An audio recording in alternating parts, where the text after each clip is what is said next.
Greetings, Mavericks and new viewers.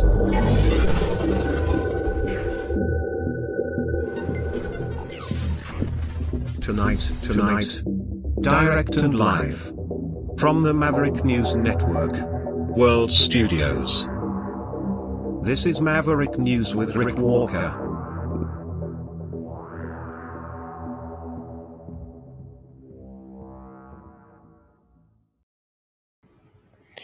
Right over the target.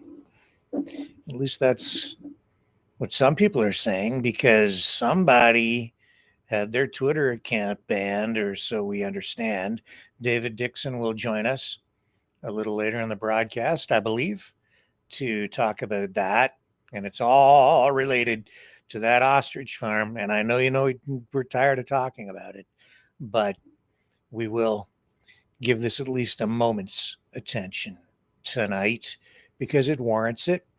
And speaking of things over the target, missiles still raining down on both sides in the Middle East tonight, not to mention, of course, the conflict between Russia and Ukraine, and the world is waiting to see what Donald Trump does. All that, and RFK Jr., Tulsi Gabbard, Kristi Noem. No, Tulsi Gabbard wasn't there. But we're going to talk about her tonight too. But Kristi Noem paid a trip to a biolab. And the things that transpired following that, pretty weird. So we've got biolab stuff going on. If it's not out in Edgewood, BC, it's down on the other side of the border. So we'll get into that a bit tonight too. Just so much weird stuff going on out there. And the MAGA family is falling apart. And it's all because the peace presidency is turning into one of conflict, both internally and maybe around the world. Let's just hope it doesn't escalate and get too far out of control. All that and more coming up on the other side of this.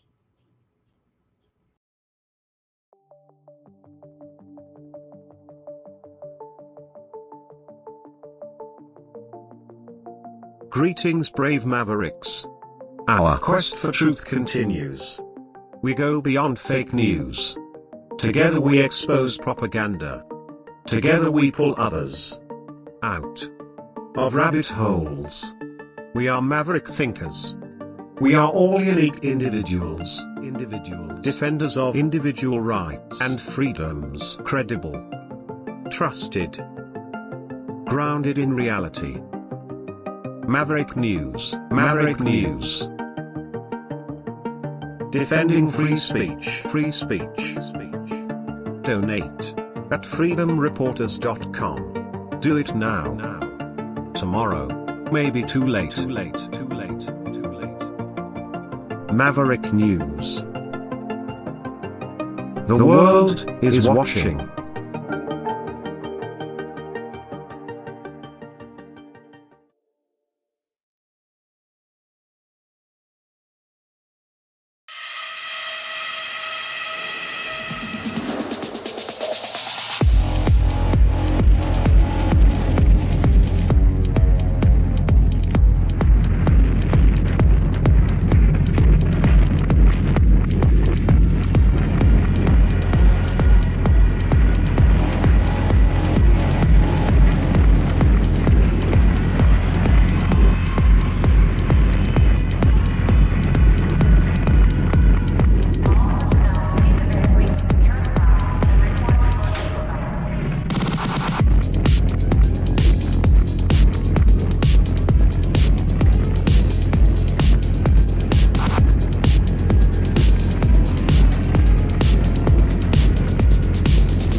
Maverick News.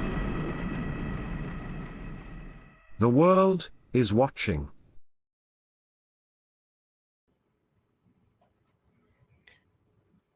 So we have an intensifying conflict in the Middle East. Israel says it is trying to stop Iran from producing nuclear weapons, says it has struck uranium enrichment sites after the two countries launched another barrage of missiles at each other overnight. And President Trump is weighing options, while his base of support seems to be suffering from division. It seems to be coming apart. And even before this, it seemed to be coming apart in many respects. There are growing signs that the U.S. could enter this conflict, and President Trump is demanding Iran's unconditional surrender, as many of you no doubt have heard. But later he told reporters, I may do it, I may not do it. Nobody knows what I'm going to do. And indeed, the entire world is watching and waiting to see what Trump does, if anything. And I'm not sure that he has to do anything, but it seems like he's getting ready to do something, because aircraft carriers, military assets are all being moved into position throughout the Middle East. Some still on route. And here's what Trump had to say today during a news conference. You've been answered questions about whether you are moving closer, or you believe the U.S. is moving closer to striking Iranian nuclear facilities. Where's your mindset on that? I can't say that, right? You don't seriously think I'm going to answer that question? Will you strike the Iranian nuclear component? And what time exactly, sir? Sir, would you strike it? Would you please inform us so we can be there and watch? I mean, you don't know that I'm going to even do it. You don't know. I may do it. I may not do it. I mean, nobody knows what I'm going to do. I can tell you this, that Iran's got a lot of trouble, and they want to negotiate. And I said, why didn't you negotiate with me before? All this death and destruction. Why didn't you negotiate? I said to the people, why didn't you negotiate with me 2 weeks ago? You could have done fine. You would have had a country. It's very sad to watch this. I mean, I've never seen anything like it. It's so, everyone thought it was going to be the reverse. I didn't think so. And I was telling them, you gotta do something. You gotta negotiate. And at the end, last minute, they said, no, we're not going to do that, and they got hit. Remember 60 days, and then came the 60. 61 is going to become a very famous number. That was one hell of a hit. That first hit. That was one hell of a hit. Not sustainable, to be honest. That's where it ended. It ended on the first night. Yes. Is it too late? So a lot of people speculating, saying, oh, this is regime change underway. And it wouldn't surprise me a bit if that's where it goes. Both Trump and Israeli Prime Minister Benjamin Netanyahu have raised the idea of assassinating Iran's supreme leader, Ayatollah Ali Khamenei, with Trump saying yesterday that he was an easy target. Trump's call for Iran's surrender is threatening and ridiculous, Khamenei said in a statement that was read out on state television earlier today. He also warned that U.S. intervention would cause irreparable damage. Iran, its Revolutionary Guard in Loristan province, arrested 5 individuals, saying they were working for Mossad, the Israeli spy agency. So things are developing quickly over in the Middle East. And while all that is going on, we're seeing fractures in Trump's base of support, and even among people who have been very close to him. Most notable, I would say, is, at least within the last couple of days, is Tulsi Gabbard. Seems like she's falling out of favor. We saw on Air Force One during the media gaggle that he did there, when asked about Tulsi Gabbard and her assertion some weeks ago that Iran is not developing nuclear weapons. And Trump snapped back yesterday at the reporter saying, I don't care what she says. And there are reports that he's losing confidence in Tulsi Gabbard and is considering removing her entire office. And that's according to a report in Politico after she made this X post warning that political elite and warmongers are carelessly fomenting fear and tensions between nuclear powers, placing the world on the brink of nuclear annihilation. I won't play the entire video, but in this video, Tulsi Gabbard, I did watch it earlier today. I have a clip here, and I understand Trump has just gone ballistic over this, saying that Tulsi Gabbard has gone off message and reprimanded her for doing this. And well, I'll run this clip and then I'll just comment on it a little bit more on the other side. As we stand here today, closer to the brink of nuclear annihilation than ever before, political elite and warmongers are carelessly fomenting fear and tensions between nuclear powers. Perhaps it's because they are confident that they will have access to nuclear shelters for themselves and for their families that regular people won't have access to. So it's up to us, the people, to speak up and demand an end to this madness. We must reject this path to nuclear war and work toward a world where no one has to live in fear of a nuclear holocaust. As we stand here, the problem with this kind of messaging is the same problem we have with just the peace movement overall, is that it seems like those calls for peace and the calls to end the march toward a nuclear holocaust are always directed at just one side, the United States.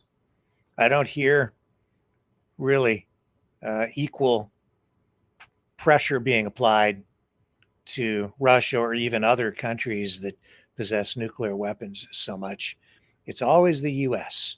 And in this video, Tulsi Gabbard goes on and rehashes the history of World War II and the way the United States dropped 2 nuclear bombs on Japan.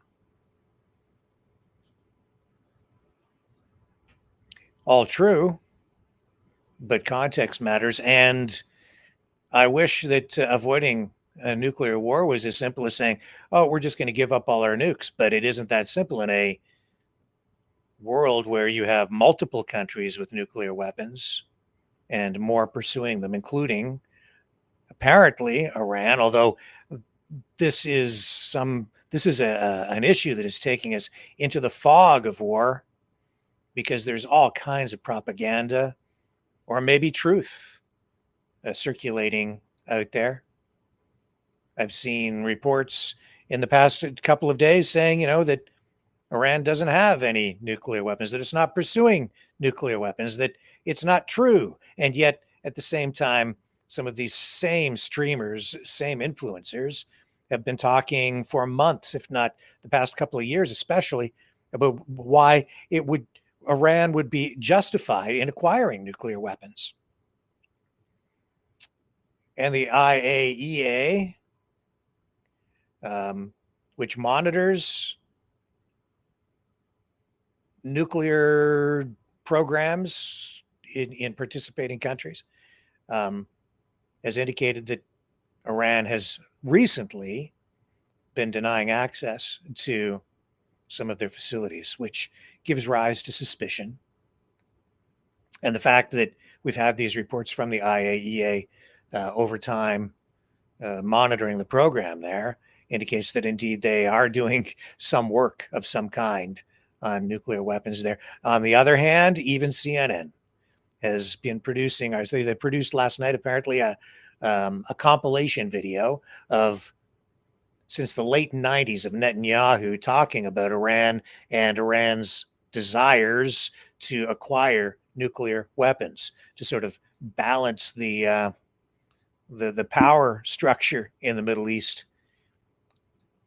But it just isn't simple, is it? Especially now, because you have more and more countries with nuclear weapons and Trump saying, no, Iran can't have nukes. Simple as that.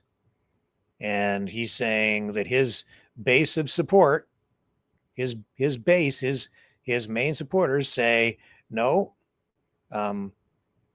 we don't want Iran to have a nuclear weapon.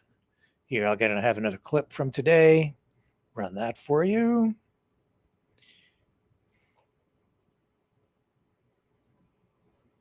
While others within the MAGA camp are saying they just don't want to get involved in, they don't want the United States involved in another war.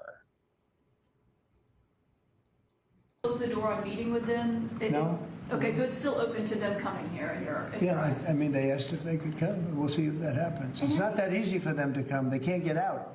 You know, they're in Iran, and in one case, the guy wanted to come so badly, but he can't get out because there's bombs dropping all over the place. Have you seen the Tucker Carlson and Senator Ted Cruz interview? Close the door on meeting with them? Talking about, I guess, Iranian officials coming to the U.S. to talk about the war, to negotiate, make a deal, I guess. And all kinds of video out there, man. And difficult to know what's real, what's new, what's old, what's regurgitated, recycled. Here's, this post here says Israel is losing the war it started. It does not want to walk away from the historic opportunity to destroy Iran. Thus, the U.S. deterring the war is guaranteed.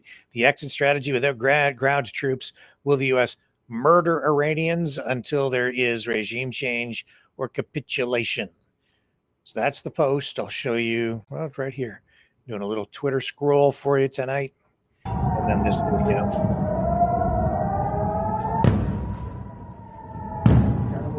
Within the first hours, I was seeing posts saying the Iron Dome is failing. The Iron Dome is failing. But is it? I mean, some missiles obviously getting through.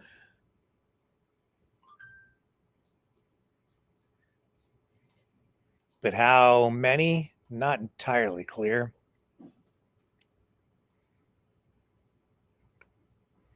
Here's another post. Sources confirm Iran's missile went into Earth's external atmosphere property similar to an ICBM. Heavy U.S. jet activity after unusual Iranian missile launch over Iraq and Syria. Brits also airborne a Kia. Is it true? Well, don't know.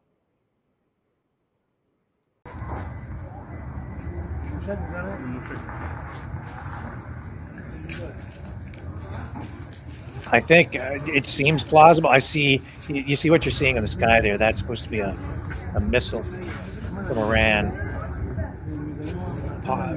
at high speed heading out of the Earth's atmosphere, showing that they have advanced missile technology. And I've seen multiple angles on that tonight, so it seems like it's likely true. Here's the other angle here. Bring this up for you. It's the second angle I found. And there it is. But I'll tell you, that looks a lot like a SpaceX launch.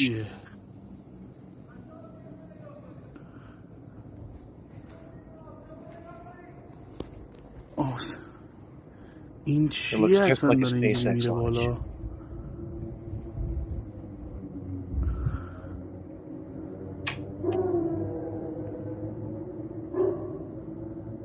So again, it's hard to know if what you're looking at is accurate.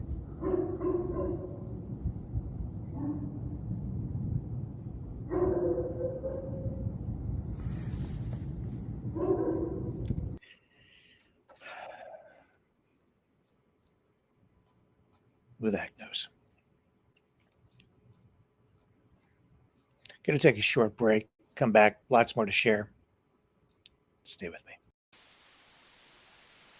You know, someone very profoundly once said many years ago that if fascism ever comes to America, it'll come in the name of liberalism.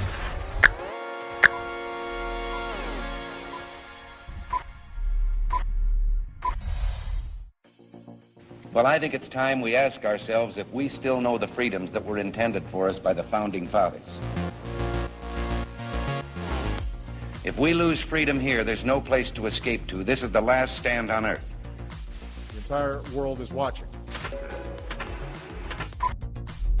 Every dictator, every crazy dictator in the world is watching.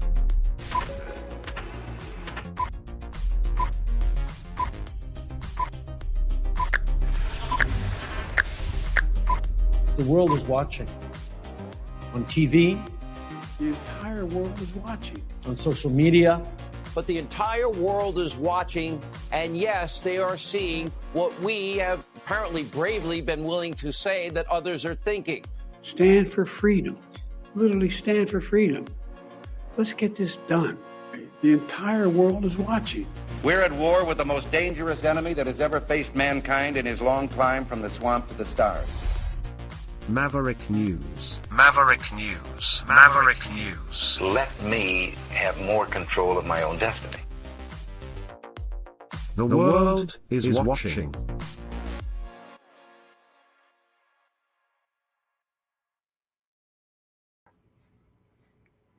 Speaking of what's real, what isn't real, some people are saying this guy here, he's being accused tonight of not actually being there. Maybe standing in front of a fake background. I don't know. Now we're getting the incoming fire as we speak. You can hear the air raid sirens that are sounding across central Israel. My cameraman's going to pan out here slightly so that you can see any of the incoming missile fire and attempts to intercept these missiles. Just stay with us here, and we will update you on the situation here in Tel Aviv. But again, the Iranians are currently launching a ballistic missile barrage at Israel's second largest city of Tel Aviv. There are currently millions of people in bomb shelters right now trying to get out of the line of fire. Guys? Trey, stay safe first and foremost. Right now we're getting... There is something, I have to say, there's something odd about that. It just looks weird. Not saying he isn't there. I'm just saying it looks weird. Some people are saying he isn't there. Is he there? Can somebody please tell me, is that guy actually there? Or is that like a green screen fake background? I don't know. I just don't know. This is getting terrible. Just absolutely terrible. Hang on a second here.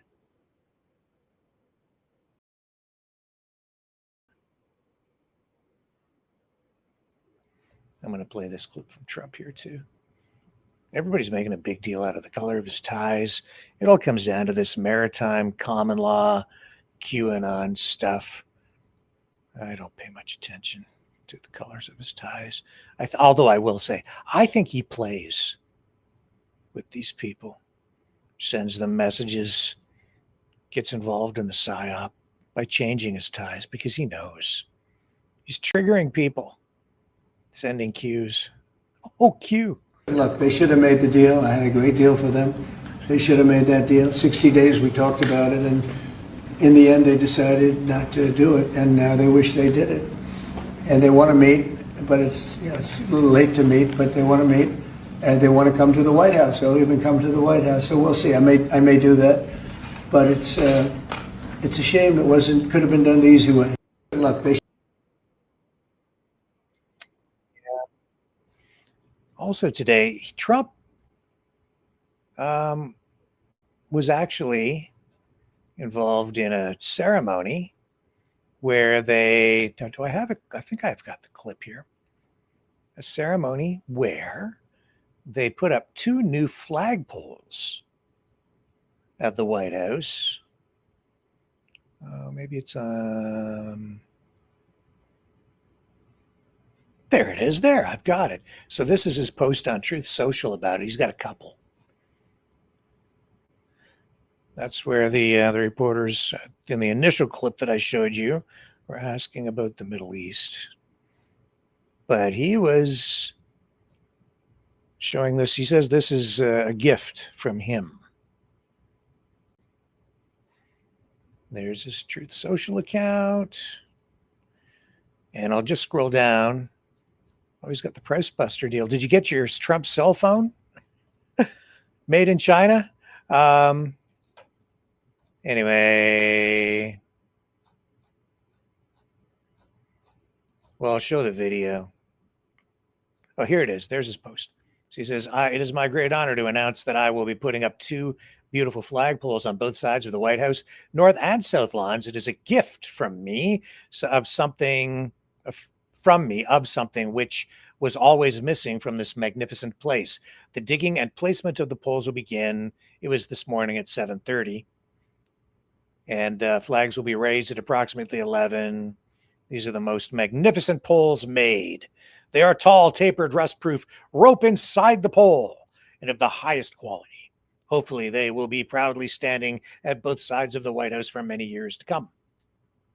So there was that. And let me see. Here, watch your video there, Donald. I'm going to have to go back, I guess. Here we go. See if I get the... Are we there?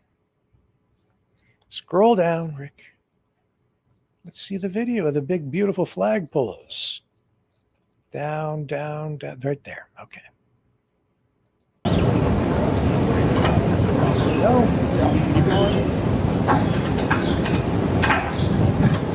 Big flag. Yeah, you got the flag. You're going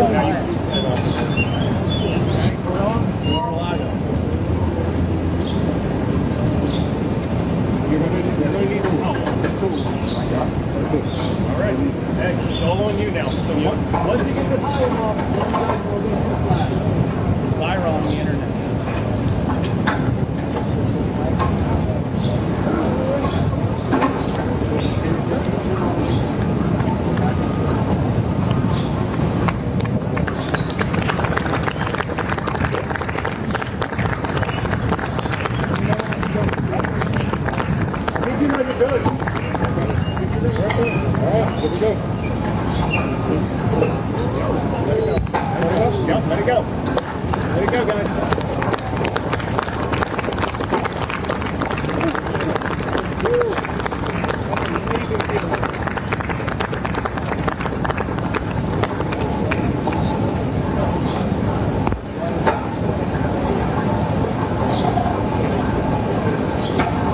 Go.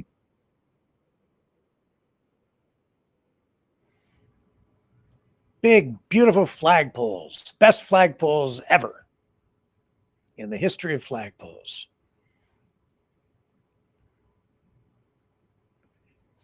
Now, also, a little bit, more weirdness. You know, Kristi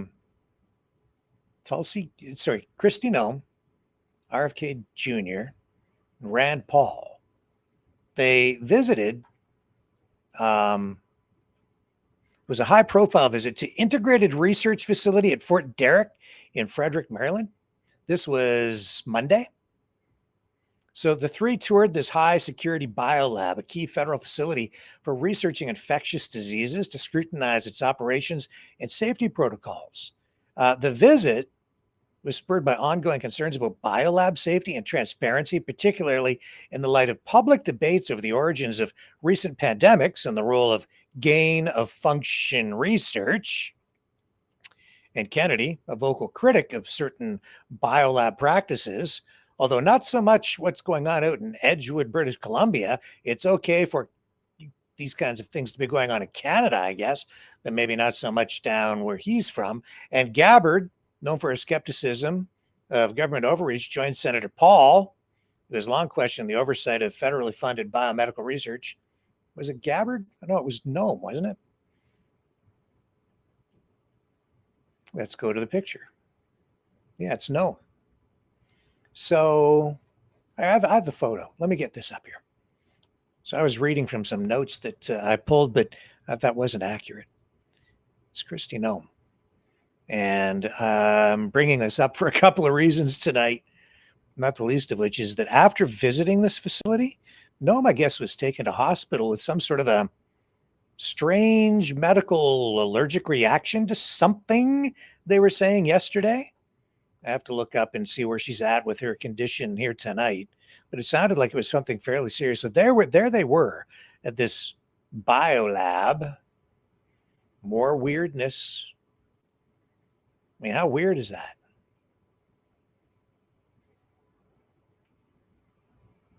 Yeah, this weird biolab. And it's been in the news for a little while now. And even Glenn Beck was talking about it. Got the attention of Dr. Jay Bhattacharya. Here, I'm going to run the clip. How weird you want to get? We're getting real weird here tonight. Bio weird. If this is true, but you tell me. So there was an incident that at a biolab that apparently what happened is there was a personal squabble between people, and a contractor actually punched a hole in the other person's biolab suit. I don't know, to get them sick or whatever, but it was, I mean, is that what happened at that biolab? I think it was at Fort Detrick. That is exactly what happened. Oh my this gosh. is something I learned. Yeah, it was. I haven't been scared about anything in this job except for that one thing. I learned about this about 3 weeks in the job. I've been in the job about since the beginning of April. It turns out that there had been a incident a few weeks before. In fact, right before I joined as the NIH director, at Fort Detrick, a part of the lab is run by the National Institute of Health, and it's a BSL-4 lab, which is the highest biosecurity level lab. I mean, the experiments done there are on some really nasty bugs. I mean, Ebola, a whole bunch of viruses and pathogens that if it gets out in the population or if it infects lab workers, it's just really quite deadly. Right. What I'd learned was that there had been this incident just a couple of weeks before I joined as the director of the NIH, where a lab worker had cut a hole in a biocontainment suit of a fellow worker with the express intention of getting that worker infected. Oh my God! If that had, and apparently it was over some lover stat, or I'm not sure exactly the full details. There's an ongoing investigation of that. What I learned was that the not just that this incident had happened, which actually has a threat not just to the worker but also if that disease gets out. Yeah. Yeah. I mean, it's just. I mean, I was absolutely livid. And so what I did is I ordered the lab on an operational shutdown, secured all of the vials of the nasty bugs in a safe environment, made sure that the animals were cared for, that they're in the lab, and we're not gonna open that up until the safety environment on the lab is absolutely solid. The contractor that was overseeing this, I think, did a very lax job. What I learned is that this goes back to the Biden administration, that the safety environment in the lab essentially downplayed these kind of security problems. If you're going to run experiments on these bugs, and I'm not sold that all of these experiments are worth doing, but in any case, if you're going to run them, you have an absolute responsibility to have zero tolerance for safety problems. Right. And this is the issue here wasn't just a one-off thing. It was something that was problematic in the safety culture of this lab, where I cannot guarantee that if we reopen the lab right now, that it would be a safe environment. So I won't reopen the lab until that's the case. Thank you. I mean, shouldn't that person be punished? I mean, that really is attempted murder, and maybe even on a mass scale. I mean, there's an ongoing investigation, so I probably shouldn't say much more about this. Okay. But it's one of those things where, I was actually actively scared when I first heard Yeah. this. I mean, I think Americans are actively scared because none of this stuff should be happening. I mean, we're just an accident or a stupid move or an intentional leak away from mass death. But the ostriches are okay. Save the ostriches. The COVID bio research lab open air facility. And then everyone was like, Rick, there's this big video thing going on last night. You got to go watch it because they're telling some people like they're telling them the truth about the ostrich farm. They're like, oh yeah, right. I didn't bother. Nothing to. Just because you repeat yourself over and over again, it doesn't make it any more accurate or true. Repetition. Oh, you might convince the people, I guess. That's a marketing technique, but I don't think that honestly, the pro biolab ostrich people are winning the information war. I don't think so. And the reason I say that is I think that the truth that we've been sharing here, along with David Dixon and a few others online, not very many, but it's resonating. The message is getting out. Some people really don't like it, but other people are picking up on it now, and they're sharing the information. So much so that I was sent not just one, but 2 songs that people took time out to create artificially. And I'm going to share one with you now. And then when we come back on the other side of this, David Dixon will join us because some people don't like, it looks like some people don't like what he's been posting about the ostriches all night either. So let me get you this first song up here. People taking note of what's going on out at that open air biolab with those birds. And it ain't pretty, not at all.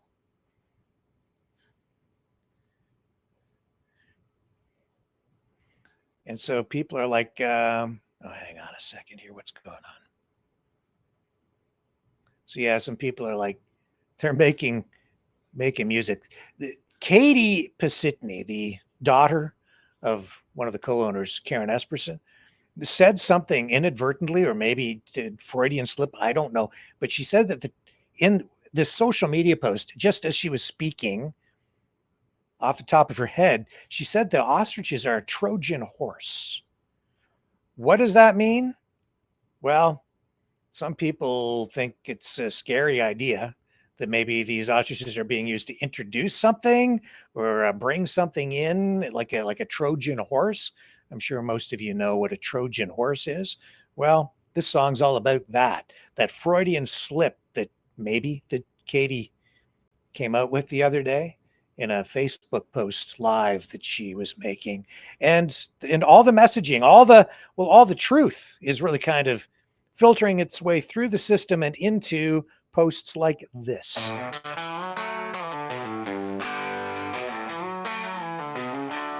Out in the valley near Edgewood where ostriches roam, when truth breaks I down. didn't make this. Karen and Dave say the government's coming to cull their birds, but behind their cries are some viral words. The story's actually insane, with 2 birds dead. The CFIA came in, tested and said it's H5N1. They call it a farm, but it smells like schemes. The freezer's full of needles and biotech dreams. Here comes a Trojan ostrich rolling through the gates with vaccine, nasal sprays, and bags full of fate. They've got masks in the saddlebags, candies in hand. It's a biolab covered with feathers. You won't feel the jab when the birds are in disguise. It's not a horse, it's a fowl full of lies. That's a Trojan ostrich, wide-eyed and bold, selling biotech health for a side of gold. Then came the grifters with cameras and fanfare. Drea from Rebel News rode in on a mic. Welcome to Ostrich Fest 2025. She declared we're going live tonight. Big Bear and Jim Kerr was there. They cried for a modest fee and set up camp with 3 fundraisers to save the birds. With 220,000 in donations well within reach, Kelly and Lawrence danced to Shadow Davis preached. The Trojan ostrich strutted down the streets. With the drone and the dog shooting holes in the dreams, 2 birds dead. Katie cried with dry dread. No footage, no feathers, just tails from her head. Government convoys from Lumbee, or maybe from Needles. We got drones at 2 a.m., 4 feet wide with sniper rifles.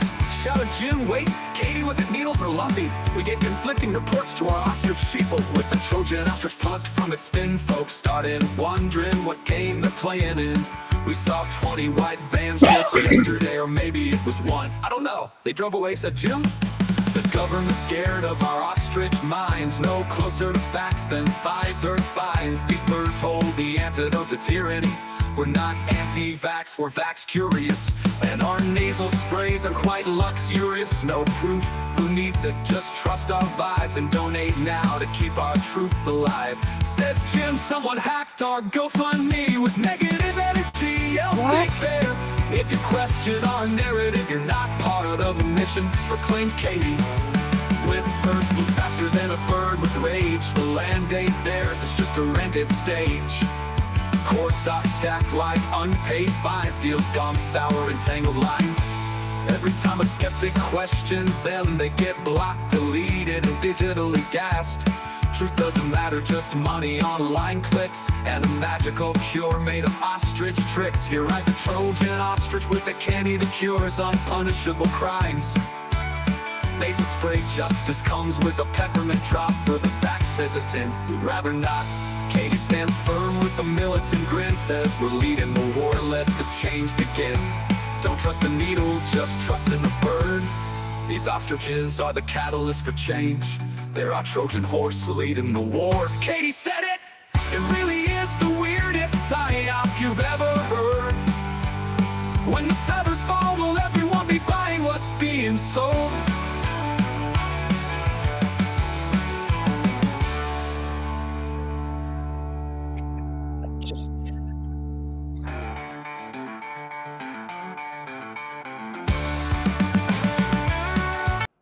Okay, enough of that. I just can life get any stranger, David? This is bizarre. Yeah, I've heard the two of them, Universal Ostrich Studios and yeah, and that one. I mean, you've got to add some fun into it because it is just that crazy. It's insane. And Glenn Beck worried, talking to Dr. Jay Bhattacharya, like they're sounding the alarm over this biolab in the States, worried that, if anything gets out of that place, it's the end of humanity. But up in Edgewood, no permits needed. Do whatever you want. Inject the birds. Anybody can do it. You can set up a biolab in your backyard. What are you worried about, you Canadians? You crazy Canadians, save the ostriches, the lab birds. I mean, he's the head of NIH. He funds now, just like Fauci did, these research labs all over the world, including Wuhan and everywhere else. And he's the one who signed the letter with RFK to say, save those birds. Yeah. Why? And why? Because there's a US company that's involved with the farm. And, there is definitely some panic going on though around the temperature seems to have definitely been turned up by people, paying attention. But there's more to it than what they're saying at the farm. There's a lot of distractions going on.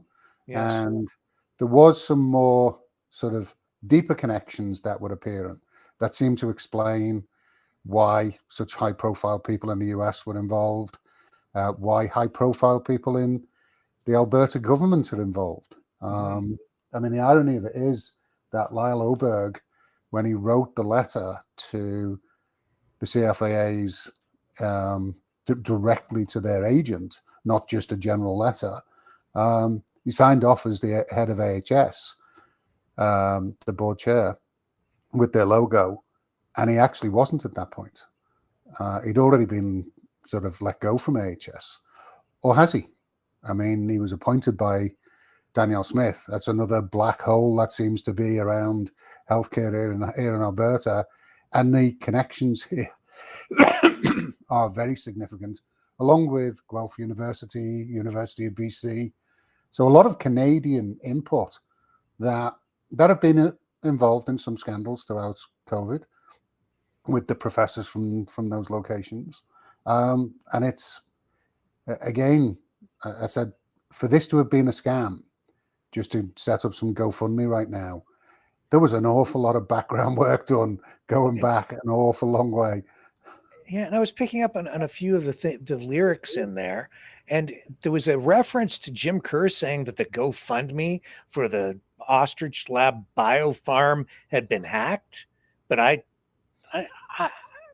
No, I don't know. That's actually I mean that was a talking point we heard in during the convoy, Yeah. and some of the other scams.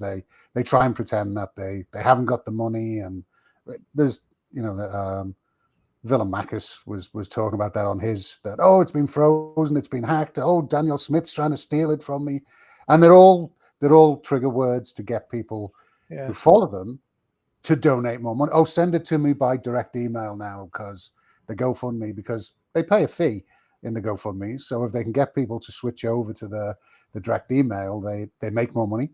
They don't declare it. It sort of disappears into a black hole of money, so nobody knows how much they're getting. Yeah. And there's it's funny that there's a lot coming out from the past, and there was definitely, I don't know whether anybody saw it. It's worth it for the giggles. It would have been better if you watched it while it was live, because you could have seen Shadow Davis deleting comments in real time that were not to his liking, but they were on last night. Stephen Pellick, Dr. Stephen Pellick, and Katie and Shadow Davis, and it was hilarious when Shadow Davis comments and says, "Oh, Katie, you weren't, trying to make glowing masks at all, were you? Obviously trying to dispel the connection with Sakamoto and the World Economic Forum and the glowing ostrich mask." And she said, "Oh, no, that's all right. We were never doing that." And then Stephen Pellick pops in and says, "But actually, that would be a good idea to actually, because masks wouldn't work." He then forgets what an N95 mask is called, and calls it an N951. And then as a few other goes, it's like, okay, I hope you know, because he's got his own biolab in the University of BC, and he doesn't know what an N95 mask is. That's scary. But he then starts talking about, the talking point of chain link fences and viruses. Oh, speaking of the mask, did you see, or did I inform you of the interview I did with the former vice president of operations of I watched Breathe Medical? Yeah. I mean, that kind of sums it up, kind of in a lot of ways, what was going on there. Yeah, I mean, what is clearly been the case is this farm, whatever they have done, they've been attempting to be part of the cash cow that became COVID, in every single way that every single supporter of the farm hated, and still to this day says they hate. Except, as I say, on Shadow Davis yesterday, they were pushing testing and PCR tests and masks, and let's get some glowing masks with ostrich antigens sprayed on them, and it was just. If you don't mind, I've got that. I've actually got that clip. I'm going to run that little clip with the interview that I did with the former vice president of operations of Breathe Medical. This is a company that was set up with a bunch of government money in Canada at the beginning of the pandemic. They signed a letter of intent. The letter was filed as part of court filings to show what the farm was doing with regard to COVID research, in part. And they were trying to get a deal with this mask manufacturing facility in British Columbia to have them infuse ostrich antibodies into masks as part of all this, to kind of cash in on, I think, a lot of government money that was flying around when the pandemic began. This is the interview I did just a couple of days ago. And I know a lot of you, was at the end of the program. A lot of you didn't see it. A couple of people have asked to see it again. Here it is now. Hello. Hello. Who am I speaking? Hello. Hi there. Hi. How's it going? Who's this? My name is Rick Walker. I'm out in Ontario. Is this Breathe Medical Manufacturing? No, it's not. Oh, okay. Breathe Medical Manufacturing. Wow, that's been out of business for a while. Oh, they're not in business anymore. No, not even at all. Yeah. Oh, Are you looking for someone there? Well, I'm looking for. I understand they were manufacturing, I guess, medical masks with infused with ostrich antibodies. No, yeah, I was part of that world at one point. Yeah, they talked about it at one point, but it never ever happened. I see.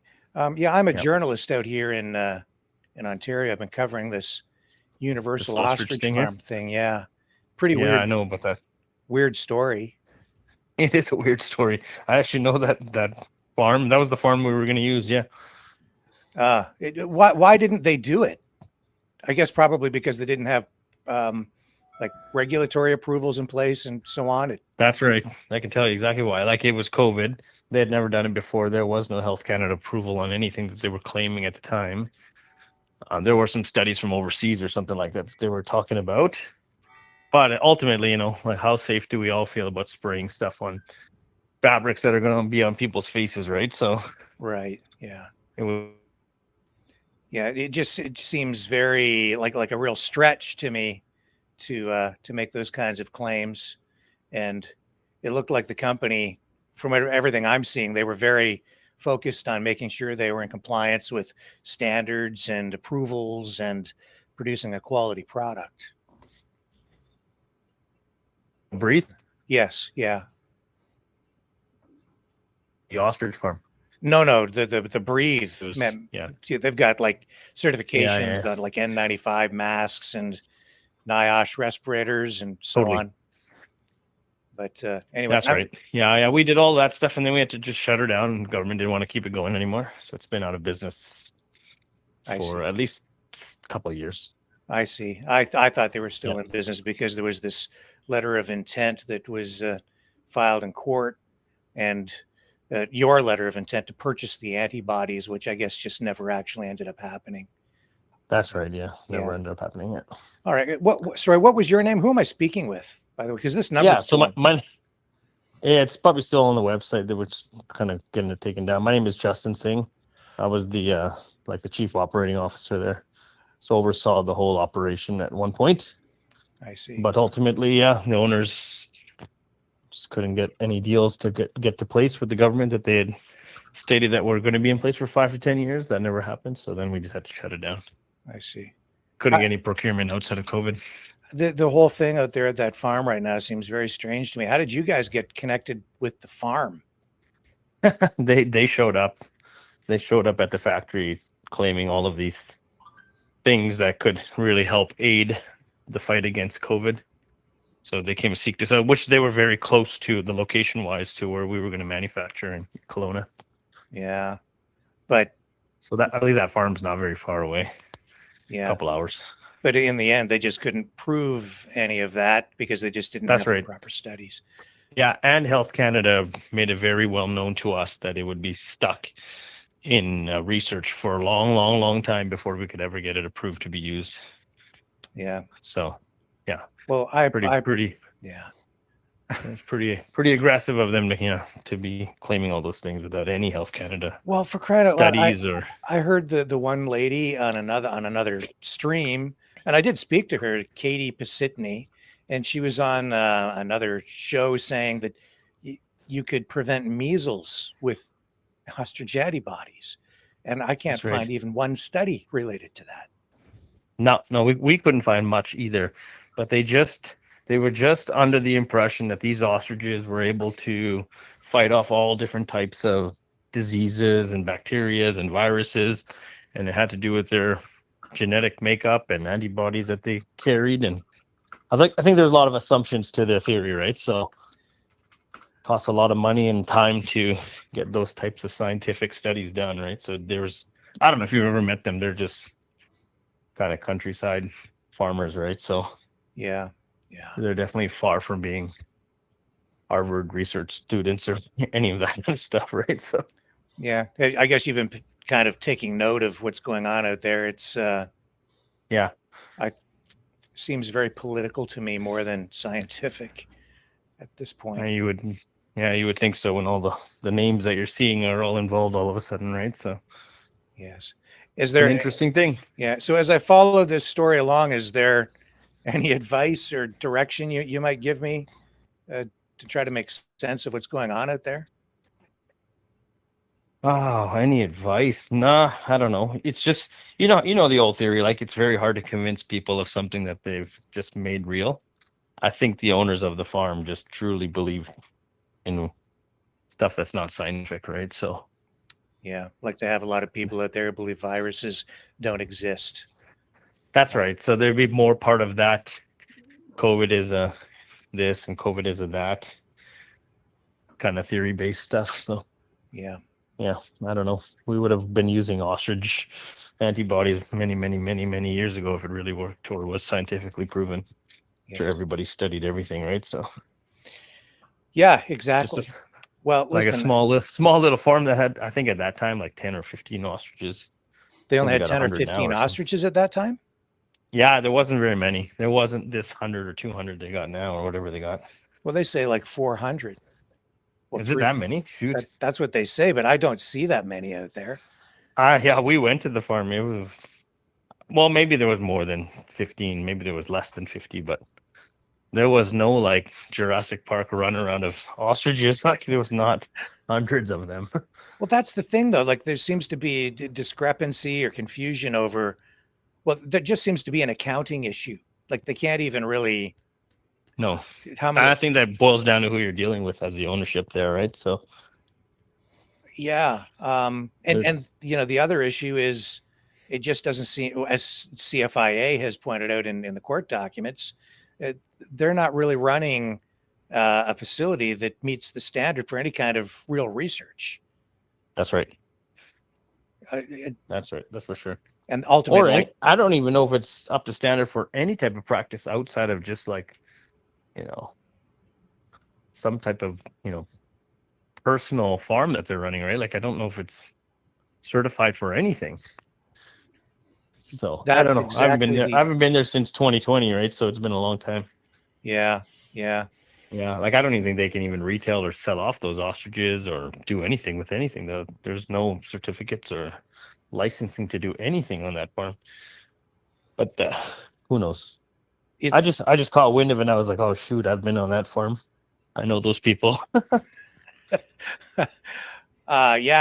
So when, I mean, they're sitting there saying these birds are worth, I think they're saying they have a value of 7,500. CFIA is offering to pay them like $3,000 a pop, but I don't see that they're even worth anything because they've been injected with these antigens that they say they've been getting from, well, multiple sources to research COVID. Plus, they've been infected with bird flu.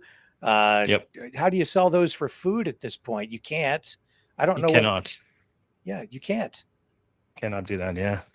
So I don't know. Yeah, it's one of this again, right? The value is in what the market says, not what you think, right? So that's exactly right. And whether you can even sell them to anybody legally, that's the biggest thing, right? Is if you do want to get some type of recoup on investment, you got to have all the right things in place to sell it. You can't just go sell it. You can't put them on Facebook Marketplace and sell them, right? So.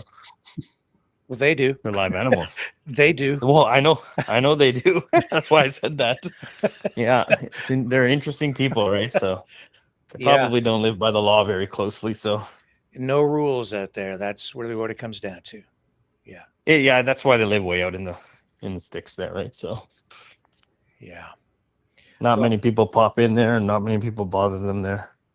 So they can probably do what they want with lots of time. And I don't know where they have their money from. They don't strike me as very wealthy people. Well, there's some questions about the farm ownership, large debts that they've accumulated, right? Legal disputes over the land ownership or the property ownership. Which just adds new layers of intrigue to this mystery. Yeah, that's not surprising. That's for sure. Well, yeah. So I'm with Maverick News is the my news platform, and as I say, I'm a journalist out here in Ontario, but I've been following this story out of the ostrich farm.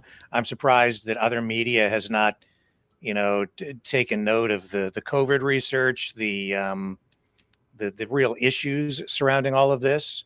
It's just save the birds, save the birds. It's become an emotional thing. Yeah, for sure.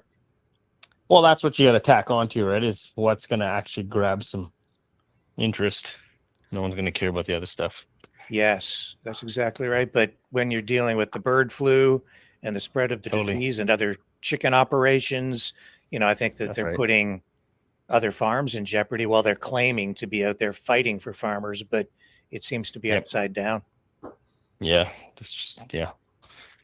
it's strange. Well, all the best to you. Well, thank you very much for your comments and your information. I really, really appreciate you providing some clarity on this for me today. Very, very helpful. No problem. Thank you. Bye-bye. Bye. Yeah, I've actually got the, I just shared with you the letter of intent that his company provided. Yeah. Which was, it's something, it's really interesting listening to what he was saying.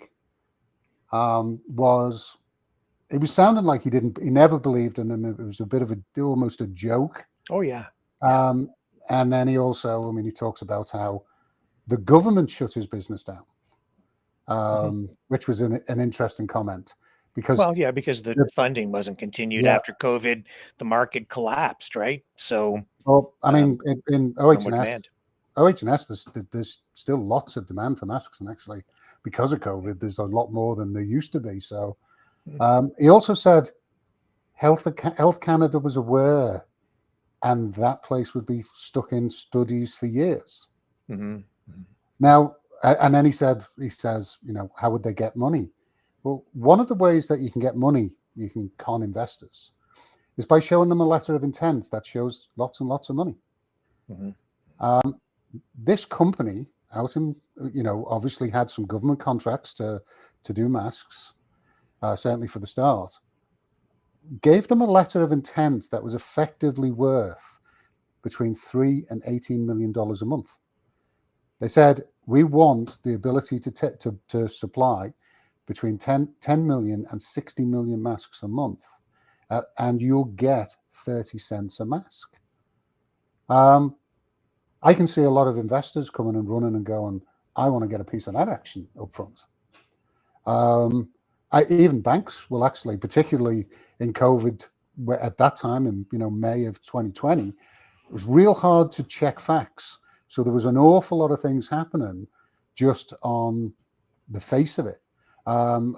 Ironically, you could get life insurance easier during COVID with no COVID exclusion in 2020 than at any other time. You didn't have to have a medical because they couldn't send a nurse out to do a medical on you. So there was a lot of things happening. So it's actually quite possible that they could have actually leveraged some investors or money, maybe some powerful people who now want a return on their investment. And it ain't going to happen.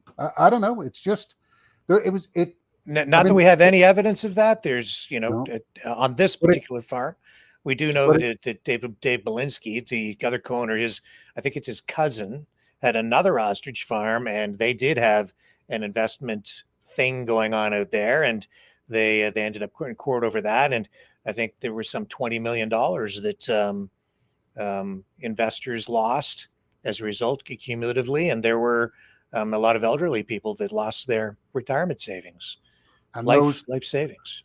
And those ostriches are at the ones that survived and the ones that still survive. A lot of them, the older ones, over 20 years old, are the ones that are actually at Universal Ostrich Farm. Or again, that was something else that Stephen Pellet kept getting wrong yesterday. He kept calling them a different name. He didn't actually know what the name of the farm was, which for somebody who spent a lot of time there. And it's interesting when you get the mask manufacturer saying it was all nonsense. You shouldn't be spraying stuff on masks, which asked me, why did he write a letter of intent? But whatever. But, I can understand why. It's because they show up and they see this research going on. They say they're connected to the university in Japan. And so, of course, you signed the letter of intent, but that's not to say that you saw, it didn't actually go through. But it's like, okay, well, we'll sign this, and then we're in on the ground floor, and we've got this option if this pans out to be something. But in the end, they visit the farm, and then they find out, hey, this place is not a proper facility for any kind of research. This isn't valid science at all. This is all a bunch of BS. So we're not paying you. They didn't pay them anything. They got No. nothing out of it in the And end. It's just a big, and I'm pretty sure that was the same with the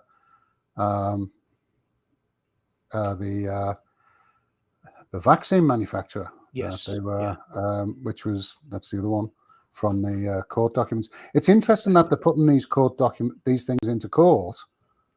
Making COVID vaccines, making COVID masks, and none of it was covered. None of it was, Health Canada doesn't seem to be involved, but then people are saying they are. But you've got their expert, Stephen Pellick, saying these are all a great idea. These are all wonderful, and even the mask stuff, completely contradicting the company that was making masks, that their business was this, and them saying it's just never going to happen. And yet he's saying, oh, it's a great idea, which makes me question either his intent or his skills. One of the two. That disconnect is just too wide. And it's these things that are these connections, these facts, the involvement of people in very high places that seem to have got beyond just this, as what did he call them, a hillbilly type venture, small farm operation. That he wasn't even sure they should be selling food from that farm. And who knows? I mean, if they're not licensed for everything else. And he took note that they were selling the ostriches as food on Facebook, which you pointed out, but pretty clear that he. I did that one as well. It's pretty clear that he they may have been doing this on Facebook much earlier than we were aware. Like you pointed it out, he pointed it out, but I think they were doing it all along, selling this stuff on Facebook outside the parameters or the oversight of any kind of regulatory. Well, we found posts, particularly for the eggs, right the way through COVID, all the way up to 2024. The court documents talk about them selling ostrich fat, which again, you don't squeeze an ostrich for that and then it runs off. I mean, you've got to kill the bird to get that. And that's in the court documents they filed, saying they were still selling that in December of 2024. And they were, they don't seem to have ever stopped working as a farm, selling their dog foods and oils and cosmetics and everything else, while they were running a complete research type environment. And that becomes a question of, people keep saying Katie didn't know. She's using the wrong words, Stephen Pellick says. She doesn't really know what she was doing. Then she shouldn't be doing it. Well, that's even more worrying is, so she was getting stuff from this guy in Japan who's known and admitted to have been experimenting with all the viruses Jay Bhattacharya just mentioned, of if one of those got out, that's the sort of stuff that this Sakamoto has been experimenting with. And he was flying people over to inject the birds. Katie has no idea it was. Stephen Pellick keeps saying, well, I've read the documents. Yeah, we've all read the documents, Stephen. And, you can't actually give an opinion of what was actually happening unless you were there. All we can do is go by what they keep saying they were doing. And Katie has described everything from COVID vaccines and variants, which was the latest one that they were actually trying to get around yesterday with the Shadow Davis show, because that had blown up on them, the CBC video, which somebody posted a screenshot of a screenshot of a screenshot, so it was a really poor quality. So I just went and had a look is it still up there? And yeah, it's still up there. It's on CBC. You can see it. It's the wildfire video, and in it you can. I mean, I've got it queued here if you want, so you can. People can just go look for it. Let me just. I just clipped the bit that was relevant. Let me share that. KTP 2021. And we're kind of burying the lead here actually tonight, because the reason David is on is because with him posting all this information on his Twitter account or X account, you've been banned, right? Like they took your account down? Completely. Just, it is gone. For having an inauthentic account, they've confirmed that somebody made a complaint. There was a targeted attack to shut me down. And the allegation is that I was an inauthentic account. I'm a bot. I mean, I've had the account since 2009. I'm a retired police officer. I'm a forensic investigator, and I've been doing this stuff for a very, very long time. I mean, it'd be like them saying, your account was a bot. As a journalist, you go, okay, that's a bit insulting. If you're going to accuse me of something, at least do something that's reasonable. But yeah, it's welcome to free speech on Twitter. Apparently, facts are not allowed, particularly in this. I mean, I know my account's been suppressed, as many are that want to tell the truth. If it's not entertainment, then it doesn't get very far. But this was significant, and it's, I've had this account for a very, very long time. I'd actually just spent 2 days working on the Canadian all-cause mortality data. I do every single month. It's a lot of work. It's going through millions and millions of rows of data in 40 different tables, straight from the government of Canada, and then putting them in a form that people can read. It's a 96-page report I put up. And well, we'll get it. I mean, I don't want to go down that road. We'll save that for another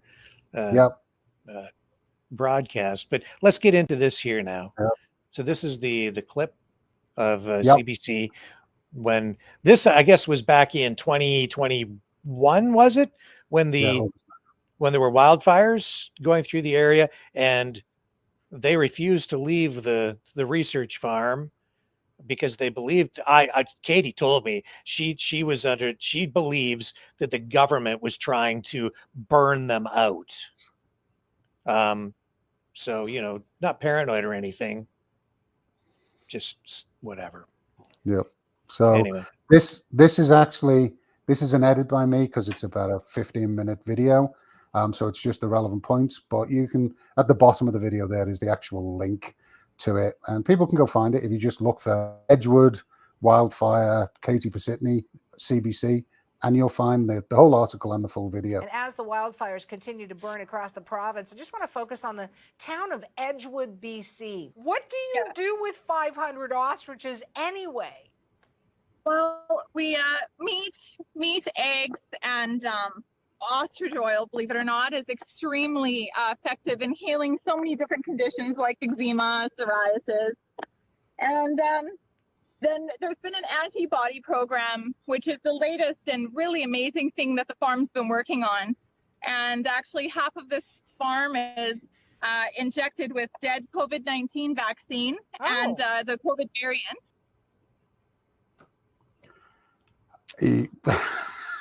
So we're selling meat and eggs and oil, and we've injected the birds with COVID-19 vaccine and variants. This was August 2021. This is on CBC. Yeah. And so she's saying right there that they're still selling the meat. Yep. While they're running a research facility, they're selling lab animals into the food chain. And I'm pretty sure CBC does regular, on-site broadcasts inside level 3 biolabs where they're researching animals. I mean, I'm sure that cameraman probably is now wondering to himself, what was I exposed to while I was wandering around inside the pen? And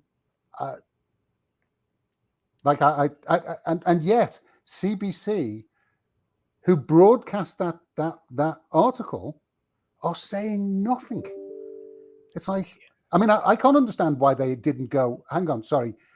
When somebody says here, in the middle of 2021, when the vaccines just rolled out, they're in short supply, they're working their way down the age groups, and somebody says, oh yeah, I've got the COVID vaccine and I'm injecting it into these birds. The first question on my mind, if I was a reporter, would be, sorry, where are you getting COVID vaccine to inject birds? I thought they were in short supply. and people needed them. When did we start handing out COVID vaccine to farms to inject their animals? Or dead COVID virus to inject into your, which is what she said. And why are you, how can you be running a research facility, researching on these birds and then still selling them for people to eat?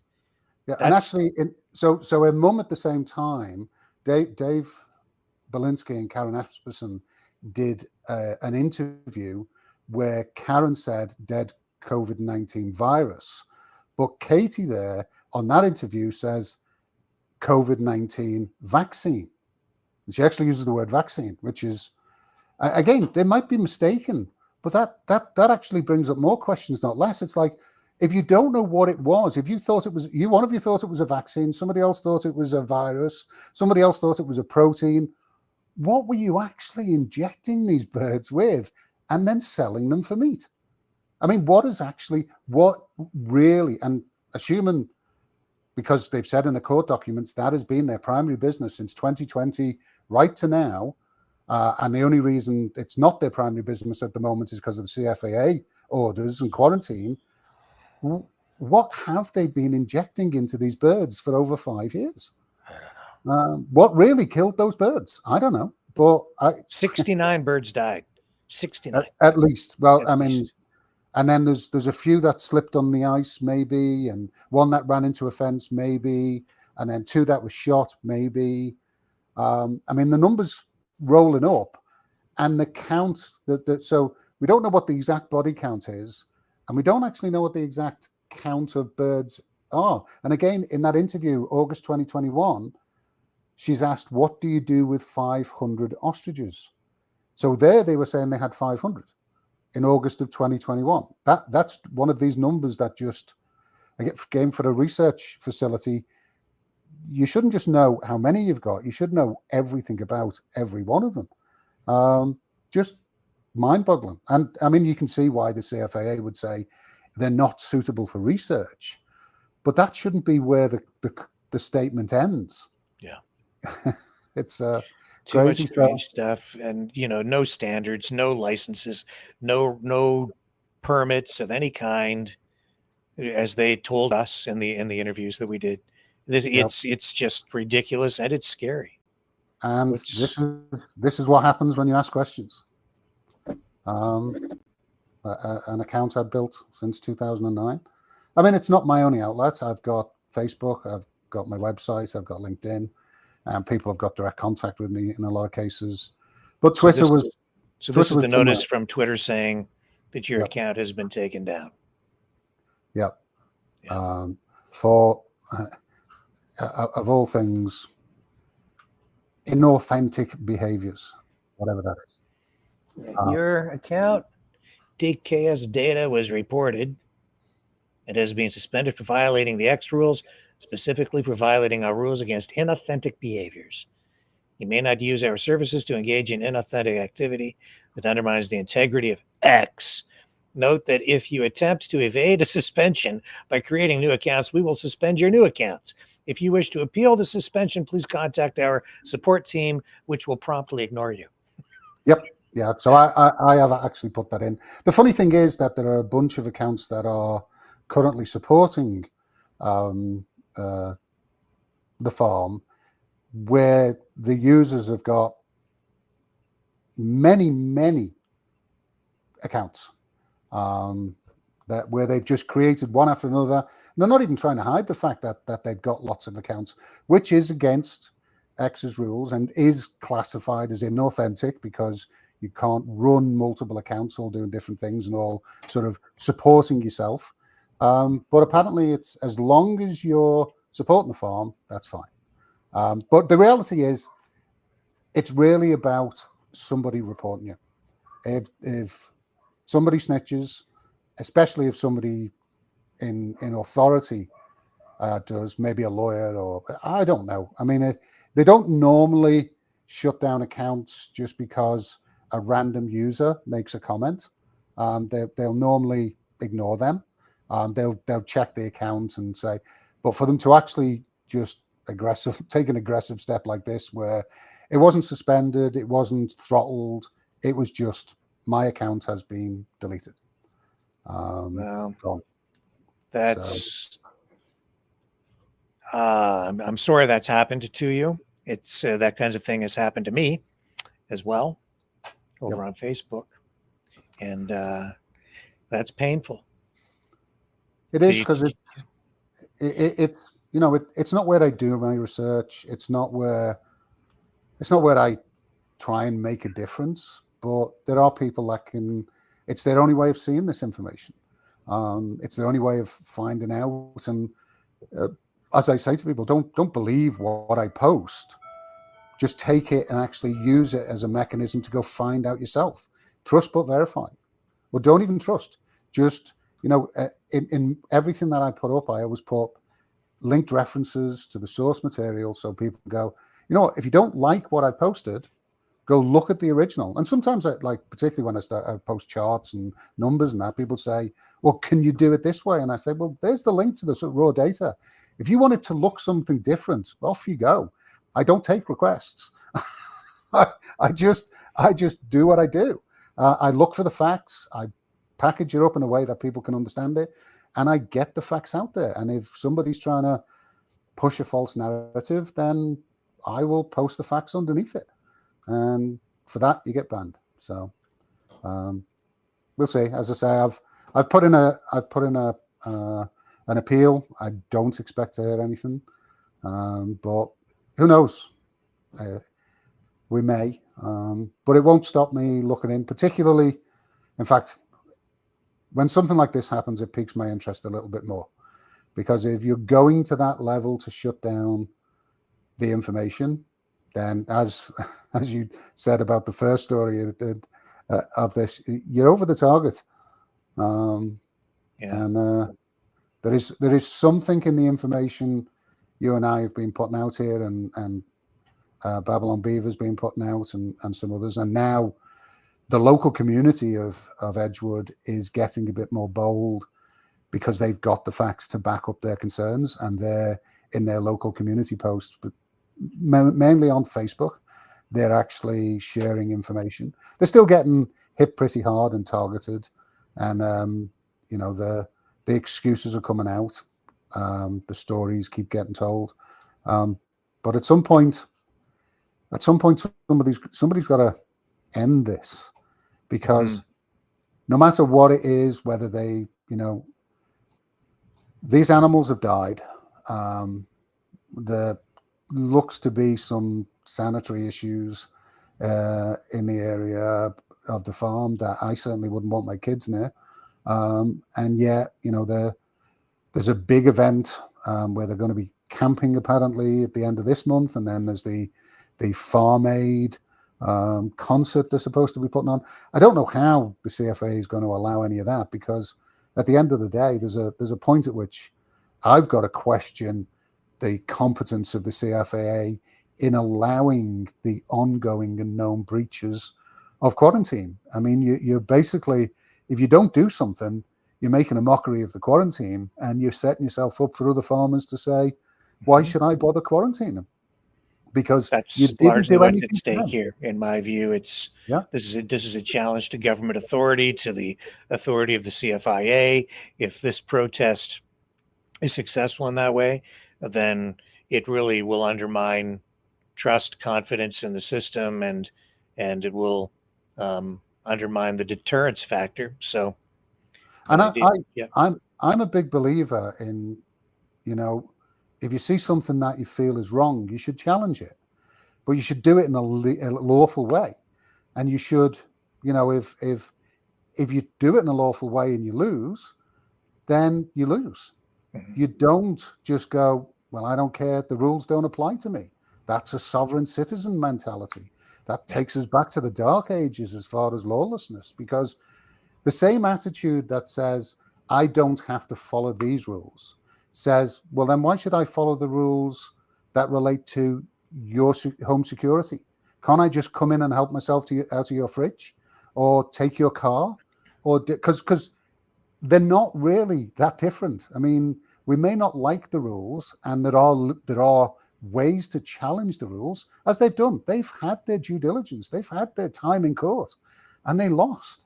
Yeah. The reality is they've, you know, and you could say in some respects, you know, they did more than other farmers have done, but other farmers have realized that there's a reason that these things are in effect, because there is a risk to the farms around them and potentially to the people around them. And that just doesn't, I mean, it's not even like they're fighting and saying, okay, we're going to fight, support us, but while the quarantine is in effect, can you stay away?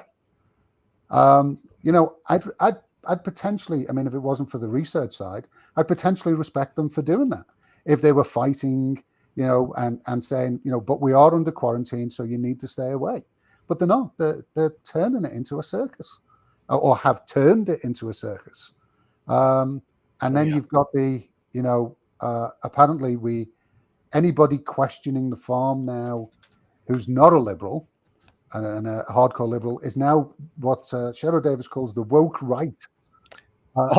Is that his new phrase? That's it. That's a new phrase. So I would be definitely the woke right, because I'm questioning what the farms say.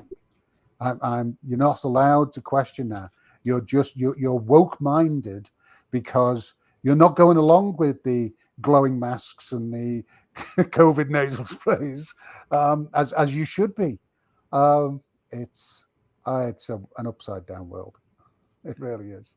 Well, it sure is. Well, I think with all that being said, it's probably time to leave this for tonight. I'm ostriched out, but I'm sure we haven't heard the last of the story, so we better save a little energy, because this is going to continue. I'm sure of that. And David, thank you for all the work you've been doing on this, and thank you for sharing this with us. I'm so sorry that your Twitter account has been suspended. That's not fair. It's not proper, but it shows, I think, that, yeah, you're over the target.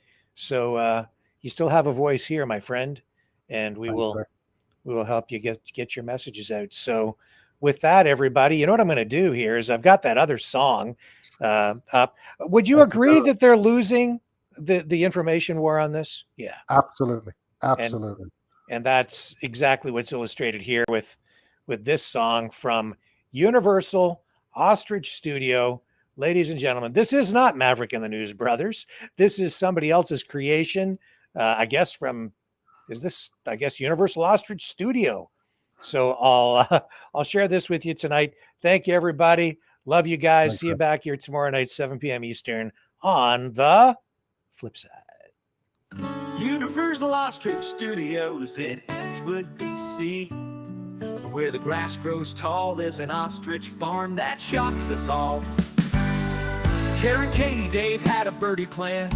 They ran an ostrich biz with a master hand, chopping up their birds, serving up meat for your dog and plate. They even made face cream so you'd look great on your first date. Then one day in 2019, they said, let's go viral on the vaccine research scene. We'll get rich from our scheme, creating vaccine-laced nasal sprays and candies. Won't it be grand to have all that cash in hand? Welcome to Universal Ostrich Studios, where the lab coats fly and the drama grows. They injected hens with a virus load, then 69 birds dropped like stones. So they blamed it on the geese, and now the CFIA's got their sights on the ostriches. But the freedom folks yell, they can't call you. It's wild, it's weird, it's slightly taboo. At Universal Ostrich Studios, they tried to fight COVID with the Convid vax. The birds fought back, but the facts were not true. They came the fake bird flu, knocking at the gate. 2 more dropped and sealed their fate. The government came with clipboards and frowns, said we're shutting this mutant circus down. It's time to cull those injected birds. But the hippies rolled in with tents and flair. Now they're roasting marshmallows in ostrich hair, while the ostriches blink inside their birdcage stage. They got castles bouncing in the quarantine zone, with the volunteers camping out on the lawn. You could jump for justice with your kids in tow. Just show ID so they know where you go. There's drum circles, signs and herbal teas. It's a Wi-Fi powered conspiracy. Free the birds, they shout, let them roam. Just don't breathe near the quarantine zone. The CFIA wants to end the show, but this farm's become the Truman Ostrich Show. Welcome to Universal Ostrich Studios, where logic took off in UFOs. A GoFundMe rages like a wildfire tweet, while birds without hazmat suits march to the beat. Science or satire, nobody knows. Just grab your popcorn and watch the show at Universal Ostrich Studios. Now Karen's in goggles, Katie's in boots, Dave's got a spreadsheet-filled lawsuit. They may not win a Nobel Prize, but they've sure gone viral ostrich size. So if you're ever in Edgewood, don't be shy. Wave at the birds, no need for N95s. It's Canada's strangest pandemic rodeo, Universal Ostrich Studios. Welcome to Universal Ostrich Studios, where the plot twists harder than UFOs. Welcome to Universal Ostrich Studios, where the line between fact and fiction blows. Drones in the sky, secrets on the ground, and license plates get passed around. 2 birds shot down, but no sound was heard. Is it foul play or just a weird bird? It's chaos, drama, and open toes at Universal Ostrich Studios. So come one, come all, just don't forget your ID. Bounce your kids while debating virology. And if you see Katie with her tearless face, you just entered Canada's weirdest place, Universal Ostrich Studios.